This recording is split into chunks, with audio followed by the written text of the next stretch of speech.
Hello, all you gorgeous deck loving souls out there. I'm so happy that you're here in my space today, choosing to take a moment to listen to the words that I have to talk about with regard to um, this newest deck that I've acquired. I'm so excited to share it with you. Before we get started, I just want to say a few things. It's been almost 2 months since my last review, and I apologize for that. I primarily operate this channel for pick a card readings. I am an intuitive based tarot reader and psychic. So that is the basis, or kind of the nuts and bolts, the foundation of what this energy is here on this channel. But I wanted to do a subset and break into deck reviews because I really enjoy doing them, and I acquire a lot of decks. I collect, as a lot of you, many of you that are watching do. And I love to share those with you. I love to, present forth and talk about in depth. I think I have an ability to do that pretty well in a way that I'd like deck reviews to go when I view them on YouTube. So when I get a deck that I really truly love, that I believe in, that I want to support wholeheartedly, the creator, if I happen to get in touch with them and interact at a personal level, I love to, of course, promote that as well. Totally free. This is not a, you know, I'm not affiliated. I'm not being subsidized at all by these creators when I choose to talk about these decks. This is a completely honest, unfiltered, again, non-compensated review of any particular deck that you will see in my space. I like to keep things of very high integrity and a very high positive energy. And so with that, it's just very, very important to me, to, as I said, only bring decks to you that I truly, truly love and believe in and I'm loving using. And unfortunately, life has gotten a bit chaotic lately, and then the few decks that I was planning to do reviews on, they just were kind of not up to the level that I felt comfortable to share them. I don't ever want to, first of all, talk negatively about a particular deck or, sort of just contribute to any poor reception of a particular product. A creator puts a lot into their work, and I'm not going to be that person that's going to, speak negatively. So I only bring forth, again, the decks that I feel fully comfortable and in love with, that I'm just enjoying so much. And if it's not one that I'm loving, you're not really going to see it. I just kind of go quiet on it. So with that said, you can always trust everything that you see here, and everything that I talk about, every review that I give, all the enthusiasm that you're getting off of me, that high positive energy, that's all 100%, again, authentic and true. It's how I truly feel about the deck, and you'll only ever see decks that I think are truly of high value, high quality, worthwhile to collect or to use if you're an active reader as well. And I just like to share those with you. And so again, once more, if you have stumbled upon this review for the first time, maybe you even saw my short that I uploaded earlier, thank you so much for being here. If you've been here before, I'm apologizing once more that it's been so long to bring you more content, but I hope to be doing so throughout the summer now more consistently. And speaking of summer, to kick things off, especially with the month of July, if you are in the US especially, that July is a very important month for us when it comes to freedom. We have the Birth of Freedom Tarot deck. I love this so much, and I had no idea it existed. And chances are, maybe, you didn't know that either. So that's especially why I haven't even used this deck yet, but I saw it online. I literally fell in love. I had to have it. I just got it in the mail yesterday. I've barely flipped through it. I just kind of made sure that all the cards were there, all the components were accounted for, and took a quick, brief look at the imagery, and here we are. So before we get into this, again, this is the Birth of Freedom Tarot by Tarocco Studio. Tarocco Studios is actually an independently owned company, so they do all of their own creations. They're not an individual, so it's not going to be like a Kickstarter-based campaign. They are actually a full-fledged operational studio putting out mass-marketed versions of decks, but on their independent level. What I think is great about that, and let me explain that a little bit better. When you get independently created decks, indie decks of all kinds, they're wonderful, right? They're so unique. They're usually of much higher quality than what you can get as a mass-marketed, publicated deck. But at the same time, sometimes they're very rare. Sometimes if you don't catch them when the Kickstarter is going, if you don't catch them quickly enough during the Kickstarter, then they can be, upsold. They're going for a lot more than what they were even originally through the creator, because they're very limited. And there's a great market for those, and I love Kickstarter so much. And I even love my mass marketed decks. So the things that you can get from Hay House, the things that you can get from Amazon, um, Books A Million I know is one, or Half Price Books even, Barnes and Noble. All of these are really great larger merchants where you can obtain decks, and they're going to be released by, again, large publishers and clearinghouses. And there's benefits to those as well. They're always usually, until they're out of print, they're consistently in print, they're widely available, they're usually at a cheaper and more attainable price point. But today, with this Birth of Freedom Tarot, we have the best of all worlds. It's an independently created deck, so it's unique. There's going to be nothing else like it on the market. It's going to have all of those details that create, that sort of independent feel to them. I even called this deck a little bit kitschy in the title, and it definitely is. We'll show you that in a minute. But it's also going to accompany all of the quality of an independently created deck. And then at the same time, the price point was phenomenal. I mean, this is the cheapest deck I've ever purchased in my entire life, and it's probably one of the highest quality or well put together decks, and the most unique certainly in my collection.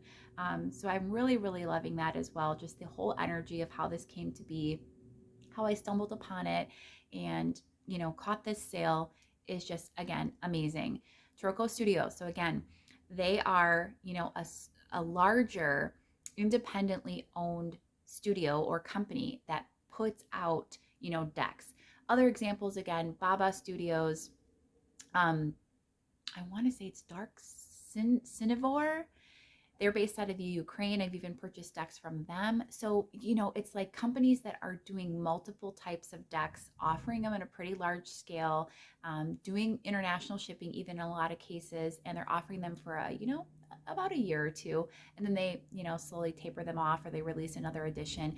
But they're going to be, like I said, the best of all worlds, because these are established creators. They own companies. They have, all of the access logistically to the best shipping, to the best, ability to print, how to get, really good quality products out to you. And they do so a little bit more easily than, say, a Kickstarter campaign. So Tarocco Studio, found this on their website. It was being advertised. I'm very familiar with them. They have some amazing decks. The Victorian Tarot is a good one. They have I want to say a French deck that I want to pick up. A lot of their decks are out of stock right now, but according to them specifically, they are going to be restocked soon. This one was originally $62. Unfortunately, at the time of recording this and uploading it, and I am doing it a little bit in advance I'm releasing this, I think, at the beginning of July to coincide with, as I said, July being a very important month for the U.S. for freedom with the 4th of July.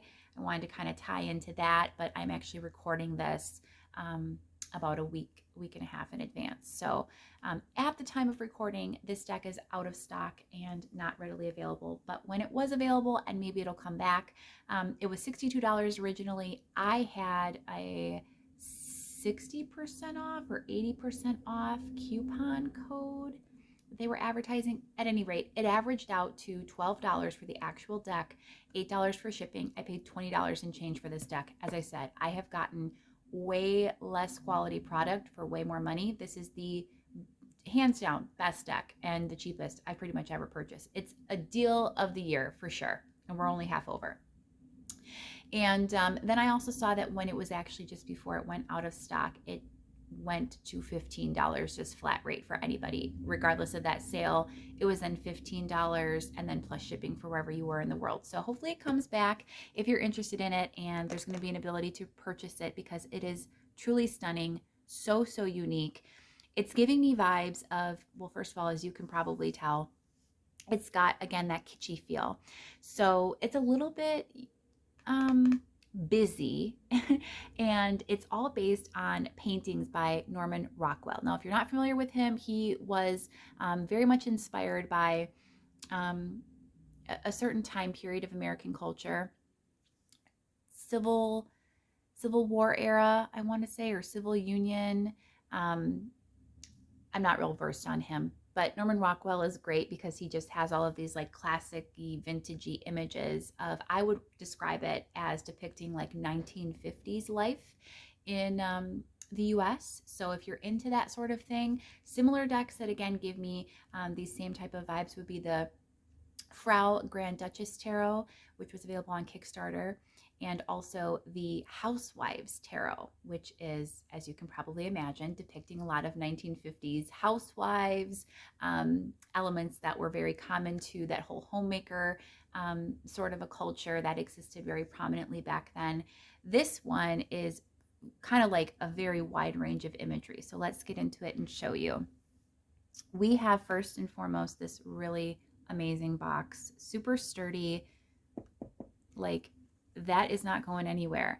The box arrived to me with only one of the corners just slightly sort of dented in, but that's common for tarot decks. It was actually packaged super well. It was housed inside of a cardboard, like really like a box, essentially like a smaller box mailer, and then inside of a padded envelope after that. So the fact that it even got, you know, a little zhuzhed up is interesting, but nevertheless, it's beautiful.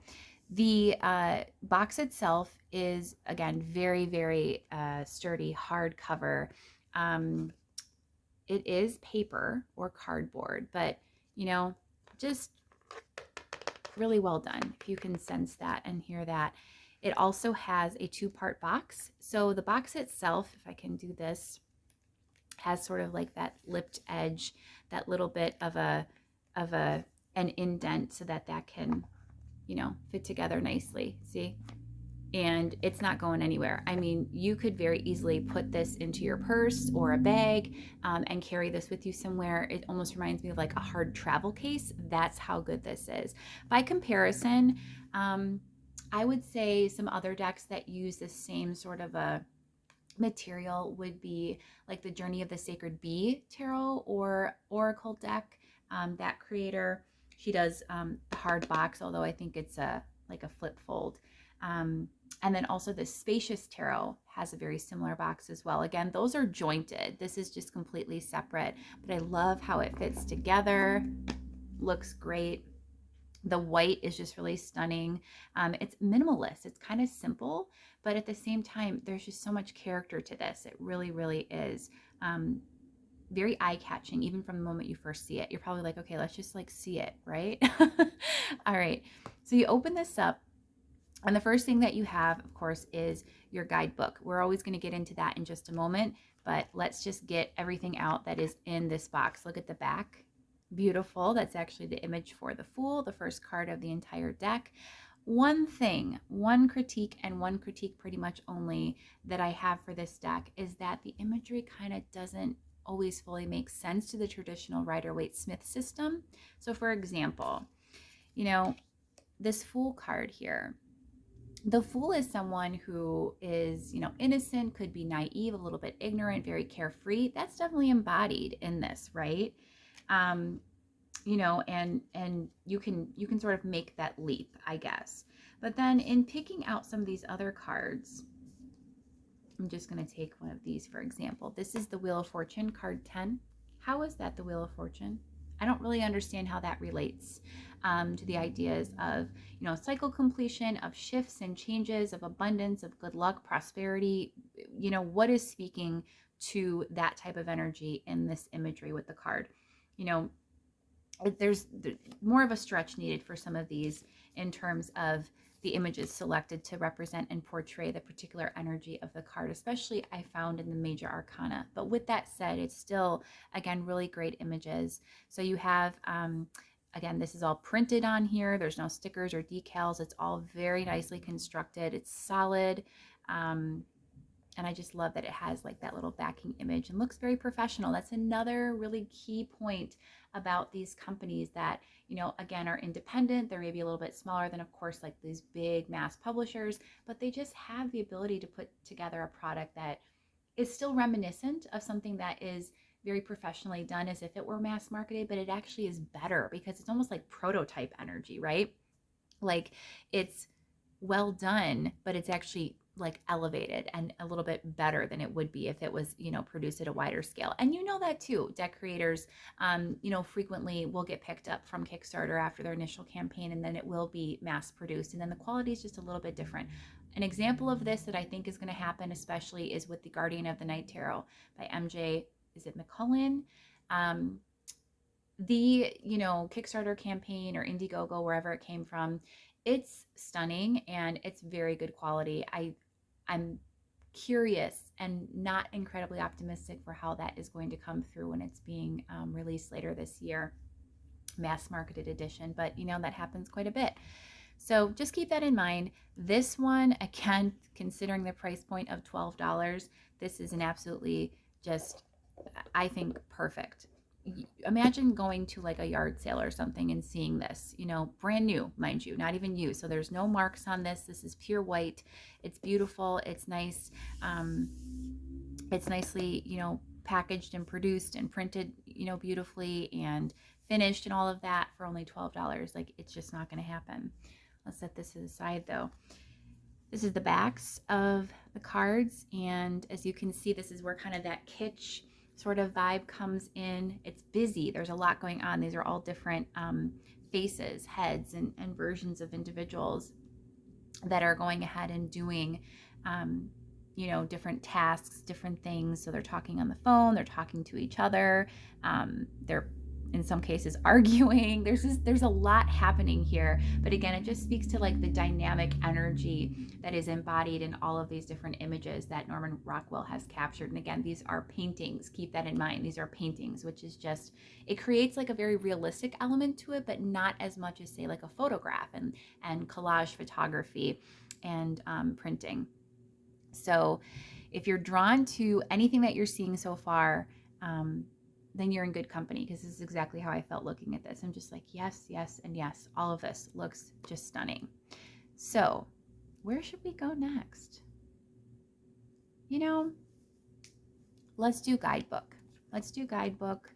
I'll let you guys just sort of kind of hang out, marinate with those cards for a minute, and just have the aura of mystery before we get into them. So guidebook.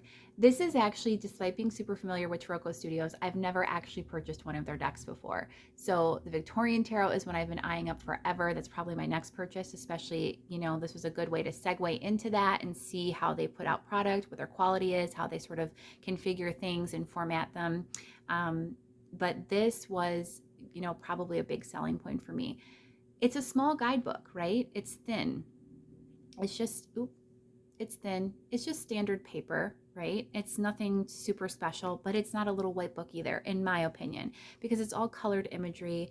It's beautifully printed.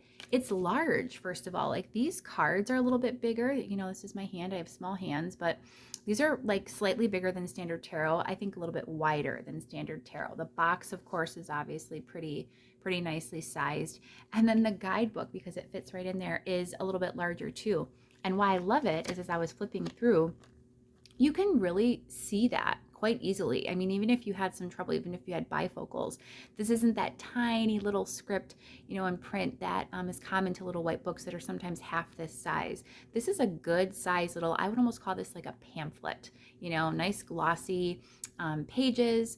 First page is going to be about the Birth of Freedom Tarot. So it's going to talk about, you know, sort of some of the inspiration for this. I did notice also, what was it, on the back of the box, that this actually came out last year in 2021. So maybe this was a pandemic project for them. They were just gauging to see how people responded. I'm not really sure exactly why it's so much on sale already. Maybe it wasn't a big seller. I personally, like I said, didn't even know anything about it until recently. A little couple images from the major arcana, the Tower and the Devil, in case you're wondering. And then we get into the actual major arcana, and look at that. I love how it just looks so clean.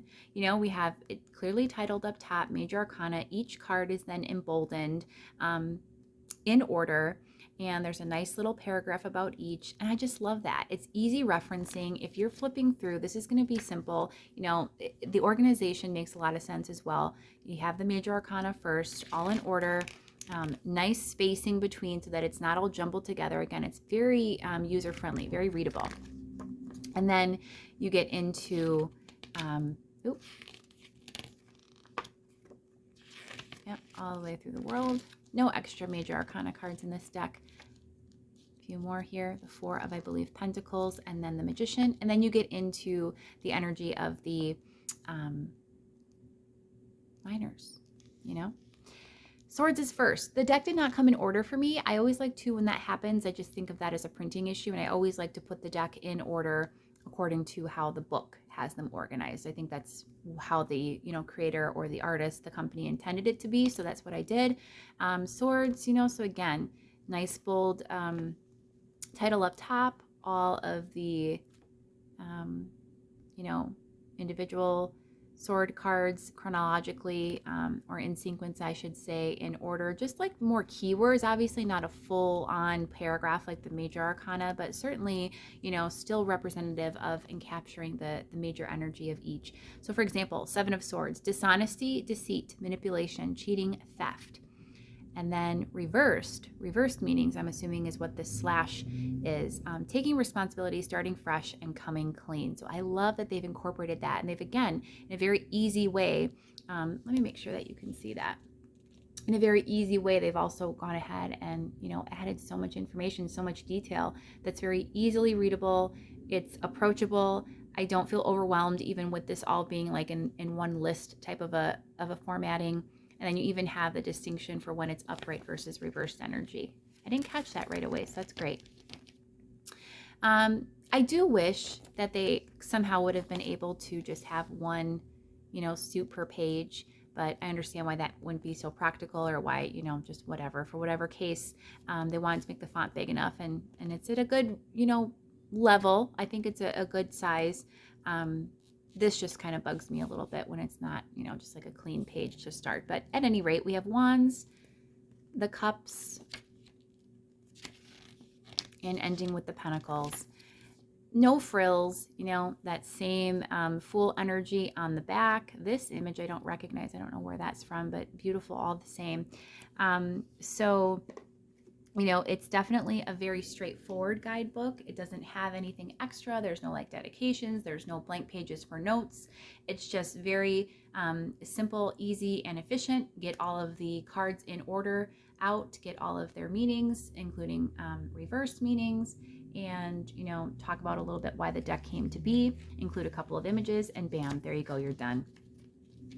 Easy to follow, though. Like I said, I think this is, you know, amazing for if you're a beginner. There's actually a lot of depth to and good intention. Like, it feels just like what they've chosen for each descriptor is very basic, and at the same time very enhanced and very elevated and sort of advanced, because you know, it's like sometimes creators, when they get into, you know, the guidebook portion, they get a little off track with it. Like, if you can think of a deck where even the suit names change, right? And then it's like then that changes the meaning of the card. If you want something that is maybe a little bit different from, again, the traditional Rider-Waite-Smith, keeping in mind, of course, that those images are not going to resonate back exactly to the energies that are embodied in the Rider-Waite-Smith system for each card. But if you can get past that and just want to even study the book is a perfect sort of segue into understanding and learning tarot, maybe at a deeper level.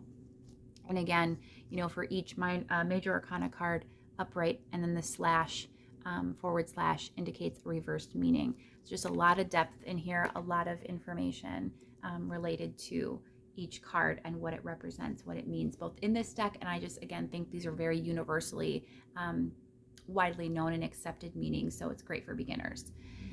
Let's get into the actual deck itself. It's beautiful. It's got a lot going on. I can't wait to share these images with you, because this is like literally what sold me on this deck. Here, let's just make things a little pretty. Okay, there we go. Can you see everything? I think you can. So we'll flip through the entire major arcana, and then I'll just sort of, you know, go through a little bit of the minor arcana suits. The card deck itself is quite conservative on the quality of the cardstock, if you can even call it that. These are not finished cards. These are quite thin. I'm going to go ahead and do the sound for you. So as you can probably tell, these are not like, they're not too shiny, they're not laminated, they are quite thin, and they're easily, I'm not going to bend it too much, but they're very bendable. Okay. Almost kind of giving me the sensation of like, what would this be? It's definitely a paper product. This doesn't even have like whatsoever a remotely like plastic feel, or it just feels very paper-like, and maybe like a nicer quality postcard, a little slightly thicker version of a postcard. So, you know, that's another area where they could have probably gone a little bit, done a little bit more, you know, effort-wise and focus, especially because the card deck is what actually gets used out of this the most. But again, for $12 especially, you can't complain. For $62, I would be like, maybe, but this, for this price point, is great. We have the Fool here, card 0. I love that everything is full color, although it's a bit muted. Again, it has that vintage feel to it. We have the Magician. So far these images are making sense, but you know, again, at some point they kind of detour a little bit. The High Priestess, card 2. The Empress. The Emperor. I had a lot of difficulty, actually, a very hard time getting these cards apart at first. Now that I've broken them in and kind of separated them a bit, it's a little easier. But again, due to that feel of being just very paper-like and almost like a matte finish, definitely not glossy, whatsoever. So it was a little difficult, especially initially. The Hierophant, but nice big size. We have the Lovers here. That's beautiful. I love these images. Just to think and know that, okay, there we go. There we go. Look at it. I was wondering where that came from. It comes from the Chariot. All right. Just to know that, again, these are all paintings, you know, that were done depicting life at that time. Just beautiful. This is one of those, you know, look at that. That makes so much sense, though. Strength. I like that. It's a little different. And we have the Hermit. So some of these are a little more modern, and some of them are a little bit more dated looking. Like this gentleman for sure is Victorian era. We have the Wheel of Fortune. This is where things start to not make so much sense. And you'll see that throughout the deck. I'll point that out. Justice, sorta. You know, I'm like, okay, balance. He's trying to balance, you know, not getting his ass ripped off. And he's like holding something. What is this? A pie, while he's being chased by a dog. So like kind of, but at the same time, you know, I don't know. The Hanged Man, this one, it was like far-fetched. I was kind of not understanding the connection there, the link. What is Hanged Man energy like about this? I don't know. Restraint maybe, but that's really not the full energy of the Hanged Man. The Hanged Man is about surrender, and it's about enlightenment. And she doesn't look enlightened. She looks pissed. But it says education, so maybe. I don't know. Again, as I said, there's like a stretch that needs to be, or a bridge that needs to be gapped.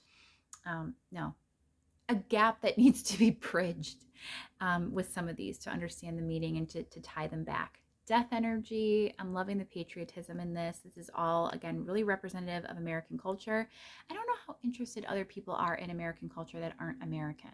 That's something interesting. So if you happen to be someplace that is not the US, from somewhere else, another country, another area, even if you're like an expat or a transplant and you're from somewhere else living here, I just would like to know, like, are you interested in American culture? Would this deck appeal to you? It must a little bit if you're here, but I just wonder. Temperance. We have the Devil. This makes sense. Devil's about temptation. This is like, you know, a little bit of a salacious energy going on. So, you know, we can understand that. The Tower. Okay, funny. She fell down, right? All right, fine. The Star. I mean, he's happy, certainly, right? The Moon. This is very literal. They're sitting under the moonlight, so that makes sense. The Sun, just the polar opposite. Again, that sunny energy in the center. Judgment. I think this is relating more to literal judgment. And I'm going to actually, I think when I read with this, I'm going to actually take more of the meaning that I'm getting intuitively from the images versus the Rider-Waite-Smith meaning always. Maybe a combo of the two, but who knows. And the World. So for me, the World, this is not representing completion. This is not representing maybe like success and prosperity and recognition, or think of like worldliness. So being well known, well regarded, that's more of the meaning I'm getting from this. then say, again, the idea of completion, cycles closing out. So you'll just have to see how that kind of relates for you also if you end up owning this deck and how you choose to read with it. Let's get into Swords energy. So I didn't like the order in particular. I said I only had one critique, and then here I go. But it's minimal. I mean, this is a great deck, you guys. At the same time, I didn't like the order. So I think Wands should be first. Those are the quickest energies in tarot, followed by the Swords. Swords is first, though, and I'm not a big fan of Swords, so whatever. But we have Ace of Swords, the 2, 3, 4, 5. Oh, yeah, I can relate. 6, 7, 8, the shackles, that makes sense.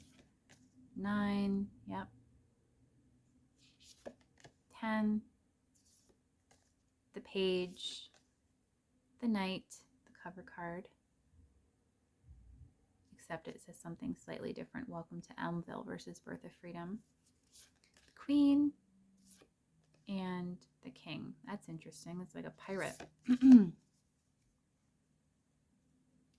So, you know, again, I think with some of the cards in the minor arcana, they relate back much like the, you know,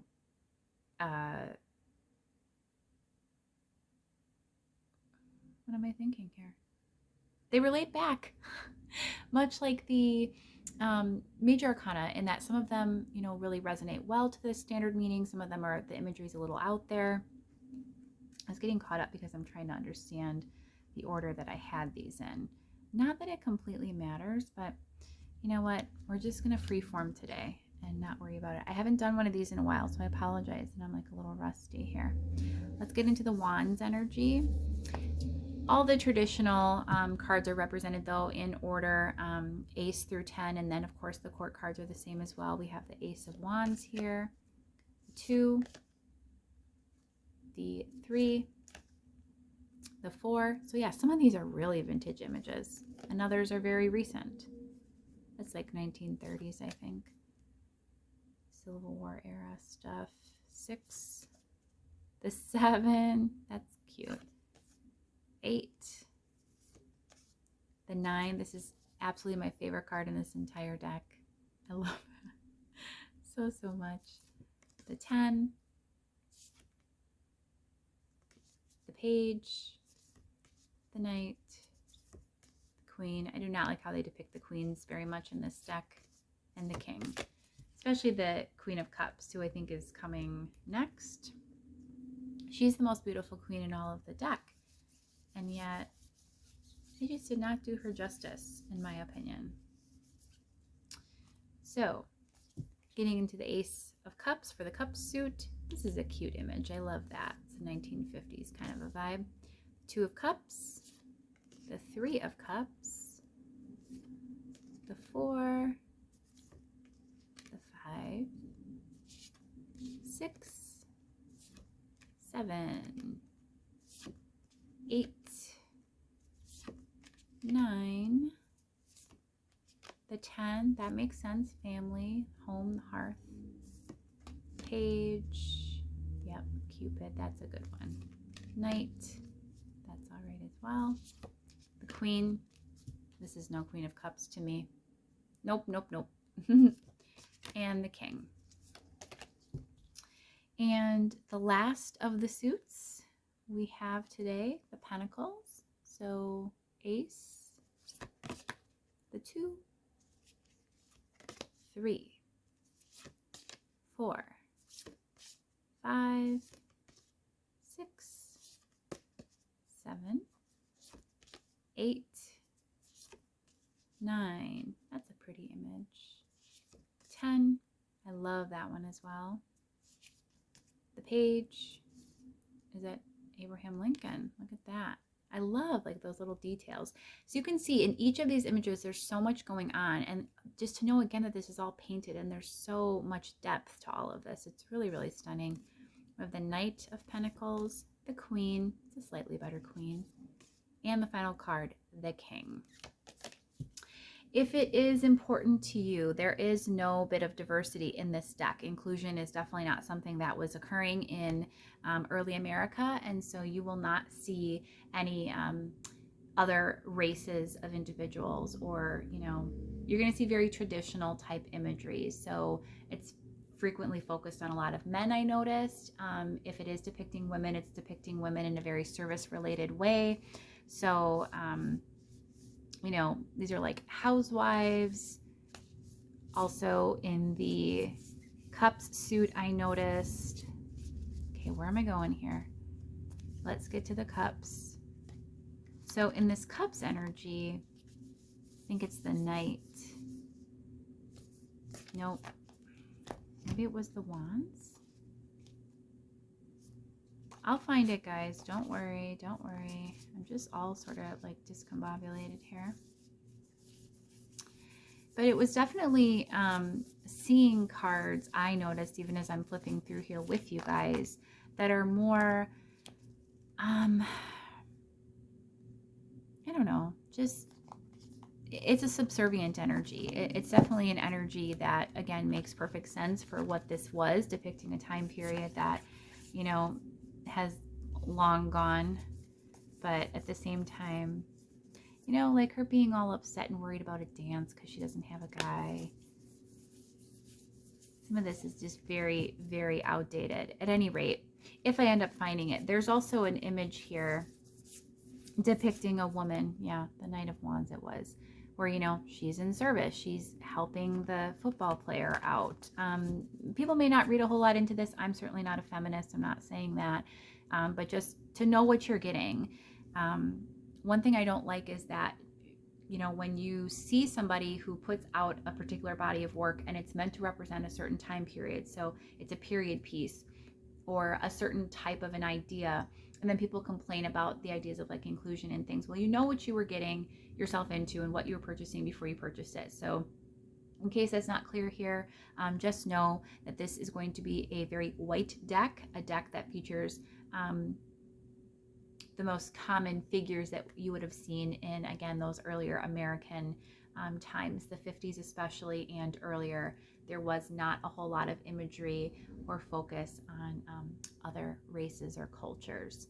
So what I like to do now, after we've gotten through the review, and if you've stuck it out for this one, thank you so much, because it's a little, let's see how long we've been doing this, almost 40 minutes of just me chatting about a deck. And that's, I know, could be a little bit of a drag, but if you've made it this far and you've ever watched any of my reviews before, or if, again, this is your first time here, either way, I always like to do a pick a card, a mini pick a card at the end. I will go ahead and clear the table and then set up 3 piles for you to choose from. You just go ahead and select whichever pile you feel drawn to. The energy of the pile, the number, the timestamps, which I always provide below, or the crystal that I will place with each one to associate back and help you choose as well. And we will just see how the deck reads if you're a collector or a reader yourself and you're just interested to know how the deck works in actual practice and use, or if you just like to get some mini insight and see how it reads from, you know, the viewer perspective, you can do so as well. Again, I will clear the table and we will get to that in just a moment. So stay tuned, be right back. All right, as promised, we are back and I have 3 piles for you. Again, I have pre-selected the cards. I have, expressed and intended for Spirit to bring forth whatever messages and mini insight you needed to hear, depending on the pile you choose. So go ahead and, again, select based upon what the energy gives you of each pile, perhaps whichever crystal is calling you in, or check the timestamps below. For pile 1, we have Aeipathy, this beautiful, almost looks like a starry night, this deep blue. For pile 2, we have Howlite. And I'm loving also these energies and colors all together that are so American-like that I'm probably going to bring back for July. Absolutely. And then we have for pile 3, Red Jasper. Take a moment, reflect, choose a pile, and I will meet you at your reading in just a moment. Hey, pile 1, you guys chose the blue Aeipathy here. And these are the cards that were selected for you by source based upon the energy that is being embodied most by those that are going to be watching this pile and selecting this pile. So for you, we have the Two of Wands. The Sun in the center. I'm loving that so much. I'm shaking a lot as I'm pulling these cards though for you guys. I don't know what that has to do with, but if that resonates for you, there's definitely like a very nervous and excitable energy here. There's definitely a relationship as well that's in play at this time, a deep connection, but I don't know necessarily if it's exactly what you're wanting.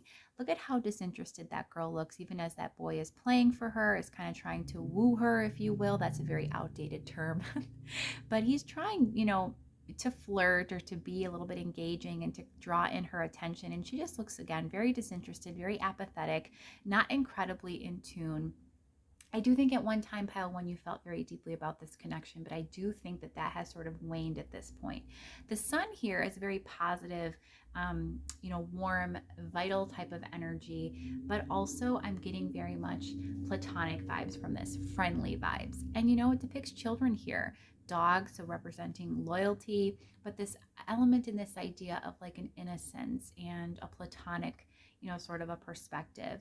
And with this Two of Wands here, wands being action-oriented energies in the tarot, and the two representing the idea of decisions and choice, options, I do think that there is some sort of a decision before you, or almost like two paths you can take. Look at how he's sitting atop this compass, those compasses that used to be on top of houses. We have north and south. This could represent for you, with left and right, like the past or the future, the past being the left, the future being the right, or it could represent two different directions, two different, ways that you could take this situation with this person, or two different people you could be choosing. Have this resonate back and relate it to however your, individual circumstances relate to it. But at any rate, it just definitely looks like the key here is to focus on the positive feelings. Follow your feelings. That's going to help you make that decision. I don't think you should feel guilted or pressured in any way to make one choice over another. And if you're also feeling, I'm guided to say, any sort of confusion about your decision, you're not really at the point of being ready to actually make one, that's okay. That energy that you're sitting in right now is where you need to be. It's helping you to it feels like refine your desires and make clear what you actually want, so that when you feel ready then to make that decision, you're going to be all in with it. Right now, where things lie is, again, a little bit disengaged or disconnected, but still attached to this person, still feeling a lot of love or a lot of beautiful harmony between you, really positive energy and feelings, but not necessarily romantic, or you're just not in that mode at this time. And again, Spirit says that's okay. Take your time in deciding and just enjoy and appreciate the good feeling vibes while they're occurring at this time. So Pile One, I hope that you've enjoyed this deck review, as well as this mini pick a card featuring the Birth of Freedom Tarot, that you had an opportunity to see how this deck reads. If you would like to see more reviews like this, as well as full pick a cards featuring this deck and many others, I implore you to please consider subscribing. I do like to put out content as frequently as possible, and it gives me a lot of fuel to do so when I have people that are joining this beautiful space with me and are anticipating my readings or my content. Again, it just gives me that motivation to keep moving forward and pursuing this and reaching the collective with the things I'm guided to bring forth in terms of information and guidance, and sharing beautiful reviews and decks with you as well. So subscribe, like, share, comment, do whatever you feel called to do. Hopefully I'll see you again in the future. And until next time, Pile One, I hope you take great care. Bye-bye. Hey, Pile Two. You guys chose the Howlite, the beautiful white pile. And these are the cards that have been pre-selected for you based upon the energies that we're going to be embodied most in those that will be viewing and selecting this Pile Two for you today. So let's take a look at what you have. First, we have the Hierophant energy. It's card 5. We also have the 9 of Cups, so that's watery energy, and Swords energy, which is air, the 2 of Swords in particular. So similarly to Pile One, there's some element of indecision or perhaps confusion here with regard to something of an emotional matter. I do think this relates to actually your personal abundance, your personal path. In pile one, it was more so related to a connection. This feels very independent. Nines in tarot are all independent, solitary energies. They relate back to the Hermit, which is, of course, the number 9 in the major arcana of the deck. And the Nine of Cups specifically is about that self-fulfillment, that self-indulgence, that I'm focusing on your own dreams and ideals and the things that you hope to achieve. But again, there's some element here with the Two of Swords of not being clear on the way forward, perhaps being confused on the path to get there, not feeling strong enough or competent enough. We have the Hierophant here, which often relates to organizations, structure, higher learning. It's about knowledge and power. Honestly, those are the two kind of key wording, key phrases that are coming through to me with this particular energy. And look at how we have in this card for the Hierophant. It's this energy of, looks like a headmaster, and he's sort of like berating or belittling. It doesn't look like this is a, a particularly pleasant scene with this, student, this boy, and really just making a lot of, coming forth with a lot of energy here of just, again, unskillfulness, immaturity, underdevelopment, lack of confidence, maybe being put on the spot and not feeling prepared. There's just, again, some element about, being clear on what you're wanting, but not being sure of how to get there, or if you have what it takes to get there. And what I'd like you to know, what Spirit wants you to know today, is that you absolutely possess everything that you're needing. The only thing that's actually holding you back, is what I'm getting, is this Two of Swords energy, is this energy of not feeling clear on the path forward. That's what's creating that blockage, that resistance, that barrier that's preventing that forward momentum for you. So I think it's important to also distance from any overbearing or overwhelming structures or individuals, anybody that's sort of undermining your confidence level, your ability of competency and resilience, or that strong inspiration and motivation that you feel, that desire to go for what it is that you want. I think that's pure. It's positive source-like energy. It's you being in touch with your true self. Your inner being knows only abundance for you, knows only blessings, knows only positive, radiant, beautiful energy, and the energy of success and happiness and joy. This Hierophant is not feeling very joyous. It's feeling very cold, very, again, harsh and judgmental or cynical. And if this is an energy that you're actually placing on yourself, or because of individuals or an environment that you're putting yourself in, you really need to distance from that pile too. You need to get out of this indecision, stepping away from anything that's contributing to that. And again, just strictly focusing on, what it is that's calling to you, that's drawing you in and making you just feel, again, this sense of just inspired action, this joy, this happiness, this I have to go after this. I feel so drawn, so passionate. I want what I want, and I can't stop until I get it. You just stay on that path, stay on track with that energy, with that emotion. Of course, Cups energy is related to emotion. So whatever you feel so strongly about, that really visceral emotive response, that's what you need to follow. That's what you need to get to carry you through. It's your internal emotional guidance system that actually helps you, your intuition that helps you, guide you to each stage in life, and to know the right path, the path of true north for yourself. It's not going to be by, again, being influenced by others, outside factors, anything other than yourself. The energy here is very clear. You need to focus on self, get very clear, eliminate anything else that's detracting from that sense of clarity, and then you're going to be on track for, again, all of those big blessings and achieving exactly what you want. So pile 2, I so hope that you've enjoyed this mini pick a card featuring, of course, the Birth of Freedom Tarot by Tarocco Studio. If you have enjoyed this mini pick a card, as well as this deck review today, of course, this mini pick a card is just my thank you for sticking around, staying tuned throughout the whole deck review itself. If you like to see more deck reviews, please be sure to subscribe to the channel. I do post them a little bit infrequently at this time, but hope to be picking up this summer. If you're catching this when it's first being uploaded, there is going to be more deck reviews coming a little bit more frequently than 2 months. So stay tuned for that.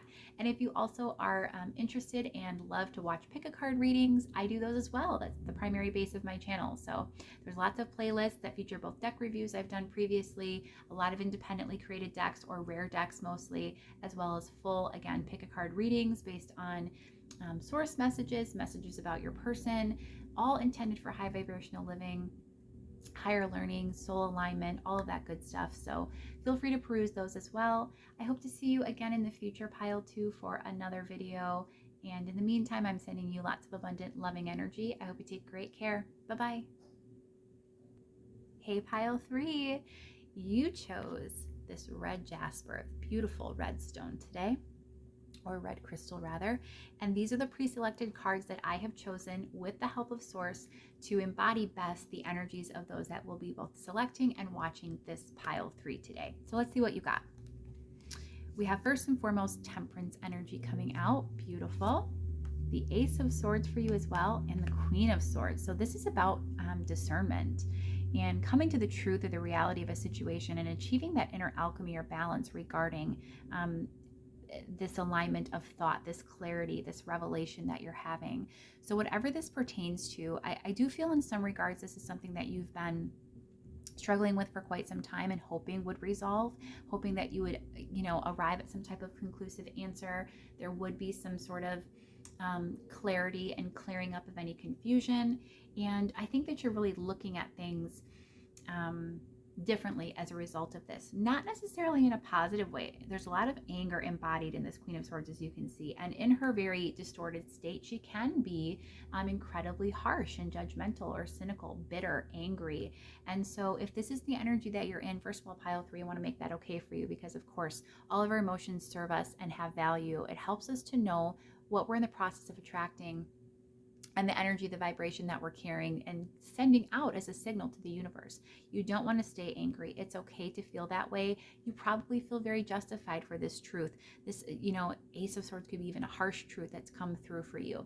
But it's just important to also not stay there, to work through those feelings, to heal, to release them, and to move forward again towards this energy of temperance, of balance, of peace, of harmony. And of alchemy. So alchemy is about taking two separate elements and perfectly merging and blending them together. For me, this is about taking your personal feelings, taking stock of how you're viewing, perceiving, and feeling about this truth that's been illuminated for you, and sort of making peace with it and coming together, merging and blending those two ideas together in a way that promotes peace, so that you can move forward and that you can be content and okay and again, at peace with whatever this happens to be. So this is a really short message for you today, but if you're sitting in this Queen of Swords energy, just make sure that you're working through that. You don't want to stay in that place. That's not a good place to be. That's not, you may even not be fully aware. I'm hearing for some of you that you're harboring a lot of this, but just be wise that this energy that you're embodying, that you're carrying, even if it's underlying, that's the dominant vibration that you are sending out, and you don't want to be attracting things or in the process of attracting things that you don't want. Low vibrational energies such as anger, bitterness, sadness, grief, or just, again, negativity, those are not going to attract and allow in positive feeling things. So just be sure that you're working through that, again, healing, sort of, having this be the goal is this temperance energy, but also be thankful that you've achieved that clarity, that state of awareness, because I don't think everybody always gets that, and it's important whenever we do. It's always a gift. Clarity is always of value. Knowledge is power, as they say, and Source is here to guide you and help you through it. I do think you're on your way to that temperance energy, that inner balance, that peace restored. So just hang in there, pile 3, and you'll achieve that shortly, pretty soon. I hope that you've enjoyed this mini pick a card reading today, pile 3, courtesy, of course, of the Birth of Freedom Tarot by Tarocco Studios. And if you have enjoyed this mini pick a card and would like to see more full pick a card readings featuring this deck and others, or if you would like to see further deck reviews I've already done, I have lots of content available on this channel for you to feel free to peruse. Go ahead and subscribe so you don't miss future content, and you can always make your way back to my channel, like, share, comment. Engage with me any way that you see fit. That helps my channel to grow. It supports me very much in exchange for the free content that I am bringing forth to everyone. And I hope to see you again in a future video. Until then, pile 3, I'm sending you so much loving, abundant energy, especially as you work through these difficult energies. And I hope that you take great care. Until next time, bye-bye.